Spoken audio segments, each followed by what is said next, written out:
संविधान की 10वीं अनुसूची चर्चा में है। 10th शेड्यूल भारत का संविधान के अंदर 52nd कॉन्स्टिट्यूशनल अमेंडमेंट 1985 सुर्खियों में है। आप सवाल पूछेंगे क्यों सुर्खियों में है साहब? सुर्खियों में इसलिए है क्योंकि हाल ही में कांग्रेस को ज्वाइन किया है कन्हैया कुमार ने और जिग्नेश मेवाणी ने। अब आप पूछेंगे तो सर ये न्यूज़ आप हमें क्यों बता रहे हो? अरे मैंने कहा यार, मैंने आपको ये वाली न्यूज़ भी तो बताई थी कि नितिन गडकरी जी ने जो है कहा है कि चुनाव में जाएंगे उससे पहले काम पूरा हो जाना चाहिए। ये तो आपको राजनीतिक अवेयरनेस है, होनी ही चाहिए। लेकिन एक अच्छी जानकारी के रूप में आपको जो जानकारी यहाँ पता चलेगी वो ये है कि जिग्नेश मेवाणी जो कि गुजरात से हैं, गुजरात से वर्तमान में विधायक भी हैं, उन्होंने कहा है कि मैं कांग्रेस को अभी ज्वाइन नहीं कर रहा हूं। पर बोले फिर आपकी सूचना तो आ गई अखबारों में कि आपने ज्वाइन कर लिया कांग्रेस को। बोले मैं ज्वाइन नहीं कर रहा हूं का इसका मतलब यह है कि मैं पार्टी की सदस्यता ग्रहण नहीं कर रहा हूं, पार्टी के हर फैसले में साथ हूं और जब चुनाव होंगे तब मैं पार्टी के ही टिकट पर चुनाव लड़ूंगा। ये किसने कहा है? जिग्नेश मेवाणी ने कहा है। फिर आप पूछेंगे सर ये क्या लॉजिक हुआ, ऐसा क्या टेक्निकल पॉइंट फंस गया? आज आप उसी टेक्निकल पॉइंट को पढ़ने वाले हैं कि ऐसा क्या हुआ। चलिए मैं बताता हूं क्यों ऐसा कहा जा रहा है कि वो ये काम नहीं कर सकते, यानी कि पार्टी कांग्रेस ज्वाइन नहीं कर सकते। इसके पीछे कौन सी चीज आड़े आ रही है? तो आंसर है एंटी डिफेक्शन लॉ। भारत में दल बदल विरोधी अधिनियम जो कि लाया गया था 52nd कॉन्स्टिट्यूशनल अमेंडमेंट 1985 के तहत, जिसमें किसी भी इंडिपेंडेंट मेंबर का किसी दूसरी पार्टी को ज्वाइन करना उसकी वर्तमान सदस्यता को नुकसान पहुंचा सकता है। इसी के बारे में आज आप चर्चा करेंगे। तो पहला पॉइंट तो यह है कि हम जिसके बारे में चर्चा कर रहे हैं उसमें 10th शेड्यूल। तो आपके सामने जब प्रश्न पूछा जाएगा तो प्रश्न यह हो सकता है कि क्या एंटी डिफेक्शन लॉ किसी इंडिपेंडेंट मेंबर पर भी लागू होता है क्या? तो आपको आंसर यस में देना होता है कि जी हां, ये इंडिपेंडेंट मेंबर पर भी लागू होता है। तो कन्हैया कुमार और जिग्नेश मेवाणी, तो भाई इन्होंने तो कांग्रेस ज्वाइन कर ली, कन्हैया कुमार ने तो, और जो जिग्नेश मेवाणी है इन्होंने कहा है कि मैं सपोर्ट देता हूं पार्टी की आइडियोलॉजी को, पार्टी को बाद में ज्वाइन करूंगा। यानी दोनों का कुल मिलाकर के अंदर एंट्री हो गई है। तो आज आप क्या सीखने वाले हैं? What is anti defection law for independent legislator. Independent legislator को आप लोग कहते हैं स्वतंत्र रूप से यानी निर्दलीय रूप से चुने गए विधायक, यानी जिनके लिए कोई भी पार्टी ने टिकट नहीं दिया था, ये बिना पार्टी के टिकट के चुनाव लड़े और पार्टी से चुनाव जीत गए, अपनी पार्टी बना के निर्दलीय, बिना दल के। अब बड़ा सवाल बनता है सर अगर ये ज्वाइन कर भी लेते हैं तो इन्हें क्या नुकसान है? देखिए, भारत के अंदर दल बदल विरोधी अधिनियम में यह प्रावधान रखा गया है कि यदि कोई भी निर्वाचित विधायक जो कि इंडिपेंडेंट विधायक है, जो कि निर्दलीय रूप से जीता है, अगर वो किसी भी पॉलिटिकल पार्टी को ज्वाइन करता है, लेट्स से कोई भी XYZ पॉलिटिकल पार्टी को ज्वाइन करता है, तो उसे अपनी वर्तमान सदस्यता से इस्तीफा देना होगा। ये कहां लिखा हुआ है? 10th शेड्यूल के अंदर लिखा हुआ है। बोले सर हमने आज से पहले पढ़ा तो था एंटी डिफेक्शन लॉ, थोड़ा सा रिवाइज भी करा दो। तो चलिए अब आपको एंटी डिफेक्शन लॉ हम रिवाइज कराते हैं। भैया इनका वेलकम हो गया है, किसी की सबकी फोटो लगी हुई है। पहले कन्हैया कुमार CPI में हुआ करते थे, 2016 में ये JNU के अंदर कथित देश विरोधी नारेबाजी के कारण चर्चा में आए थे।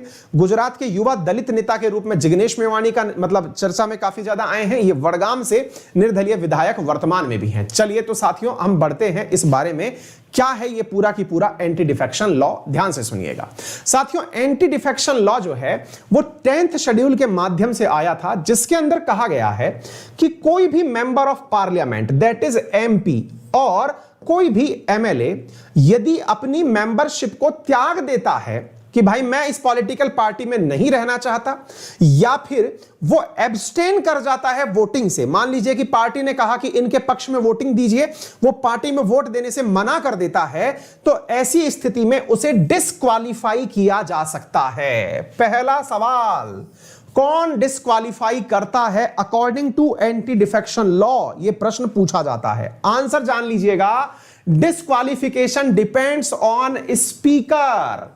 अब ये क्या है साथियों? जैसे कि लोकसभा और विधानसभा के अंदर लोकसभा अध्यक्ष और विधानसभा के अंदर विधानसभा अध्यक्ष, राज्यसभा के अंदर चेयरमैन और ऐसे ही विधान परिषद के अंदर चेयरमैन, ये डिसाइड करते हैं कि किसे इस आधार पर डिस्क्वालीफाई करना है। फिर आप पूछेंगे सर वो खुद से ही कर देते हैं ऐसा, या उन्हें करने के लिए कोई कहता है? तो साथियों हर पार्टी के अंदर एक मुख्य सचेतक होता है। मुख्य सचेतक बोले तो चीफ विप होता है, वो चीफ विप एक व्यक्ति होता है जो शिकायत करता है अपने मेंबर की स्पीकर से कि स्पीकर महोदय, इसने हमारी बात नहीं मानी, आप इनकी सदस्यता ही रद्द कर दीजिए।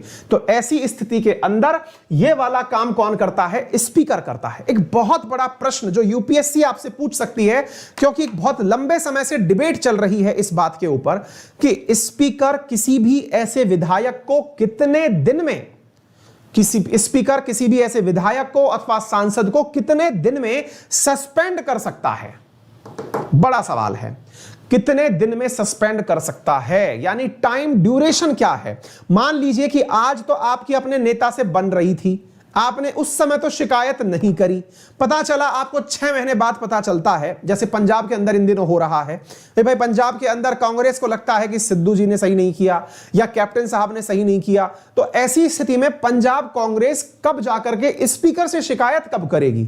कोई टाइम ड्यूरेशन है इस बात का या फिर कभी भी कर सकते हैं?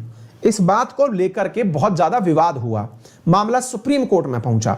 यह पॉइंट याद कर लीजिएगा। सुप्रीम कोर्ट ने वर्तमान में डायरेक्शंस दिए हैं साथियों। डायरेक्शंस ये हैं कि स्पीकर को किसी भी मेंबर के डिस्क्वालिफिकेशन का निर्णय 3 महीने के भीतर भीतर लेना होगा।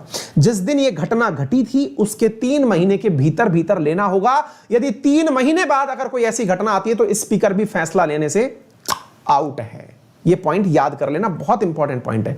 इंपॉर्टेंट पॉइंट से याद आया कि इंडियन पॉलिटी के इंपॉर्टेंट क्वेश्चंस भी चल रहे हैं इन दिनों। कहां चल रहे हैं? अनअकैडमी पर रोजाना शाम 7 बजे। हमारी जो सुबह 10:15 बजे क्लास हुआ करती थी इंडियन पॉलिटी की, उसका टाइम बदल दिया गया है। फ्री स्पेशल क्लासेस हैं जिसके अंदर हम आपको पॉलिटी के बहुत शानदार प्रश्न करा रहे हैं। UPSC, state PCS, defence examinations, उनके बहुत बेहतरीन क्वेश्चंस करवा रहे हैं। शाम 7 बजे फ्री क्लास है, उसका लिंक आपको कमेंट बॉक्स में भी मिल जाएगा, टेलीग्राम पर भी मिल जाएगा और डायरेक्ट भी अनअकैडमी पर अंकित अवस्थी ढूंढेंगे तो मिल जाएगा, है ना। शाम 7 बजे नया टाइम है, ये याद रखिएगा। आपको कमेंट बॉक्स में इस क्लास के अंदर भी मिल जाया करेगा। आगे बढ़ते हैं। 1985 के अंदर एक दूसरा नियम यह दिया गया, यदि 1/3 पार्टी के सदस्य, मान लीजिए कि पार्टी के अंदर 3 मेंबर ही थे, उनमें से एक मेंबर दूसरी पार्टी में जाकर मिल गया, तो क्या यह मिलना अलाउ माना जाएगा? शुरुआत में तो इसे अलाउ माना गया था, बाद में परिवर्तन करके इसको कहा गया कि मर्जर केवल तभी अलाउ माना जाएगा जब 2/3 सदस्य एक साथ, यानी 3 में से 2 सदस्य कहीं जाकर के मिले तो मर्जर माना जाएगा, और अगर एक ही सदस्य दूसरी पार्टी में जाके मिला तो उसे भी डिस्क्वालीफाई कर दिया जाएगा। डिस्क्वालीफाई कौन करता है? तो आंसर है स्पीकर करता है। इसमें एक पॉइंट और है, और वो है नॉमिनेटेड मेंबर्स के बारे में। आपको पता होगा कि अपने राज्यसभा के अंदर 12 मेंबर ऐसे होते हैं जो कि स्पीकर के द्वारा नॉमिनेट किए जाते हैं, राष्ट्रपति के द्वारा मनोनीत किए जाते हैं। राष्ट्रपति ने जिन सांसदों को नॉमिनेट किया, उन नॉमिनेटेड सांसदों में से अगर कोई भी सांसद पद पर आने के 6 महीने के भीतर किसी दूसरी पार्टी को ज्वाइन कर लेता है, कोई भी पार्टी अगर वहां पर है उसे ज्वाइन कर लेता है, तो उसकी सदस्यता को रद्द नहीं माना जाएगा। लेकिन अगर 6 महीने बाद में उसने किसी और पार्टी को ज्वाइन किया तो उसकी सदस्यता, वर्तमान में उसकी जो सांसदी है वो चली जाएगी, वर्तमान उसकी विधायकी चली जाएगी, अगर नॉमिनेटेड मेंबर ऐसा करता है। जो आज के लिए सबसे महत्वपूर्ण बिंदु है वो क्या है कि अगर कोई इंडिपेंडेंट मेंबर ऐसा कार्य करता है, यानी कि अगर कोई भी इंडिपेंडेंट मेंबर कार्य करता है, जैसे जिग्नेश मेवाणी अगर ऐसा काम करते हैं, तो उनका ऐसा करने पर उनकी भी सीट चली जाएगी। अर्थात अगर कोई इंडिपेंडेंट मेंबर के द्वारा अपने द्वारा कोई पार्टी ज्वाइन कर ली जाती है तो उनको भी डिस्क्वालीफाई कर दिया जाएगा। अब ये तथ्य आपको याद होना चाहिए, सबसे इंपॉर्टेंट है। तो हमने आपको बता दिया कब कब किसी विधायक अथवा एमपी की सदस्यता जा सकती है। आपने सारे पॉइंट सीख लिए, या तो वो खुद से इस्तीफा दे दे, या फिर वो दूसरी पार्टी में मिल जाए अपने पार्टी को छोड़ करके, या फिर तीसरी स्थिति अगर वो पार्टी के खिलाफ वोटिंग कर दे और उसकी शिकायत स्पीकर से हो जाए। चौथी स्थिति अगर वो मनोनीत सांसद है और उसने 6 महीने के बाद किसी को ज्वाइन किया। अगर वो इंडिपेंडेंट विधायक अथवा सांसद है और उसने किसी पार्टी को ज्वाइन कर लिया। अगर वो पार्टी को सदस्य संगठन बना करके दूसरे समूह को ज्वाइन कर लिया, 1/3 से अधिक, 2/3 से कम, तो उसकी सदस्यता को रद्द मान लिया जाएगा। ये सारे फैक्टर्स हैं जो anti defection law 52nd constitutional amendment 1985 के अंदर लिखे हुए हैं। बहुत ज्यादा यहां से प्रश्न पूछे जाते हैं। ठीक है, एक और प्रश्न पूछा जाता है, क्या स्पीकर के द्वारा लिया गया निर्णय चैलेंज किया जा सकता है? देखिए, बहुत बार इस बारे में प्रश्न बनता है, सुप्रीम कोर्ट तक पहुंचा है, लेकिन कोई भी स्पष्ट गाइडलाइन इसके बारे में नहीं है।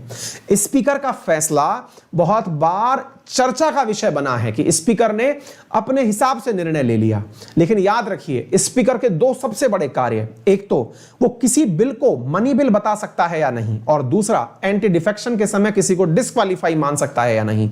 ये इसके दोनों डिस्क्रिशनरी पावर हैं, विवेकाधीन अधिकार हैं, और इन्हें कोर्ट में चैलेंज किया तो जाता है, लेकिन कोई भी गाइडलाइंस इसके बारे में उपलब्ध नहीं है। इसी तरह जरूरी जानकारियों में जान लीजिए कि आज शाम 7 बजे फिर से आपको मिलने वाले हैं इंपॉर्टेंट पॉलिटी के क्वेश्चंस हमारे साथ फ्री स्पेशल क्लास में, जो कि होती है रोजाना शाम 7 बजे अनअकैडमी के चैनल पर फ्री ऑफ कॉस्ट। ठीक है, पेड क्लासेस के अंदर अगर हम बात करें तो अनअकैडमी पर मेरे द्वारा एसएससी कैटेगरी के अंदर कोर्स लिया जा रहा है, जिसमें वर्तमान में वर्ल्ड ज्योग्राफी चल रही है। यदि आप में से कोई भी विद्यार्थी उस बैच को ज्वाइन करता है तो उसे वर्ल्ड ज्योग्राफी के बाद Indian geography, Indian polity, history, economy तमाम सब्जेक्ट मिलते हैं। जितने भी एडुकेटर्स उस कैटेगरी में पढ़ा रहे हैं उन सब की क्लासेस मिलती हैं। याद रखने वाली बात है रेफरल कोड, जिसका उपयोग करके आप चाहे फ्री क्लास हो या फिर संडे के दिन होने वाला कॉम्बैट हो, जिससे आप फ्री स्कॉलरशिप जीत सकते हैं, फ्री सब्सक्रिप्शन जीत सकते हैं, तमाम चीजों के लिए आपको रेफरल कोड अंकित 10 यूज करना होता है। कोई भी विद्यार्थी मेरे साथ में अनअकैडमी पर जुड़कर पढ़ना चाहता है तो मेरा रेफरल कोड है अंकित 10, जिसका उपयोग करके आप अनअकैडमी पर 10% डिस्काउंट प्राप्त कर सकते हैं। अनअकैडमी पर उपस्थित जितने भी टीचर्स की क्लासेस हैं उन्हें आप एक्सेस कर सकते हैं। फिलहाल के लिए इतना ही। अपने मोबाइल में अनअकैडमी लर्निंग ऐप इंस्टॉल कर लीजिए। यूपीएससी अथवा एसएससी, बैंकिंग, रेलवे किसी भी कैटेगरी में अगर आप कोर्स परचेज करते हैं तो अंकित 10 यूज करके आप 10% का डिस्काउंट प्राप्त कर लीजिए। ठीक है, थैंक यू सो मच। अपना ख्याल रखें, बड़ों का सम्मान करें, छोटों को प्यार दें, अपना व्यक्तित्व